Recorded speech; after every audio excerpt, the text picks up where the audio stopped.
Hello everyone, আমি পূজা। আমি আপনাদের সাথে নিয়ে চলে এসেছি নতুন একটি ব্লগ নিয়ে। আপনারা নিশ্চয়ই খুব ভালো আছেন, আর আমিও খুব খুব ভালো আছি।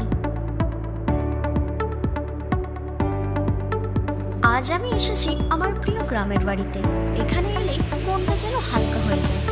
আর একটা জিনিস সবসময় ঘটে, আমার এই ছোট্ট ভাইটি শতবারের মতো আজও গাছে উঠে ডাব পেড়ে এনেছে আমার জন্য।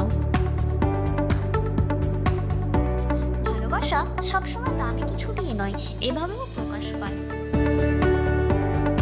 প্রতিবারে গ্রামে আসলে ছোট্ট ভাইটা গাছে উঠে ডাব পেড়ে আনে, আর সেই মুহূর্তটা আপনাদের সাথে শেয়ার করি।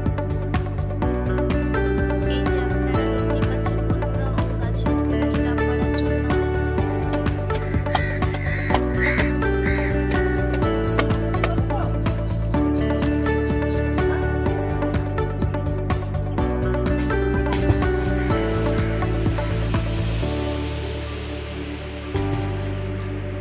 এই যে একটা একটা ডাব আর নারকেলগুলো ও পুকুরের মধ্যে ফেলে দিচ্ছে।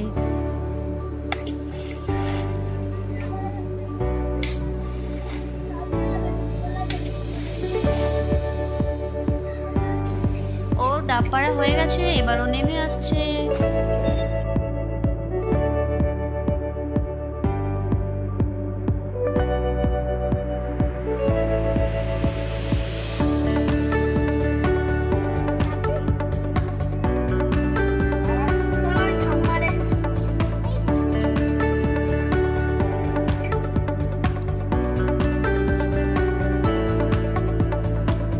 এবার ও ডাবটা কাটছে।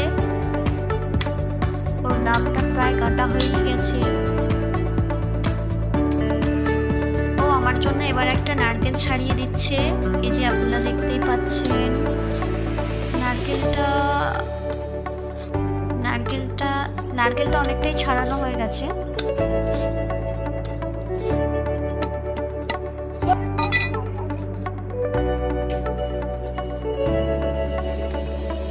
আমি ওকে বারবার বলছি যে তুই খা তুই খা, কিন্তু ও খাবে না, ও আমাকেই খাওয়াবে।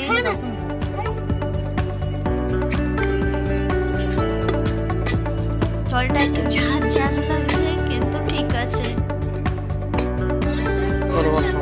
টাটা সবাই, আবার পরের ব্লগে দেখা হবে।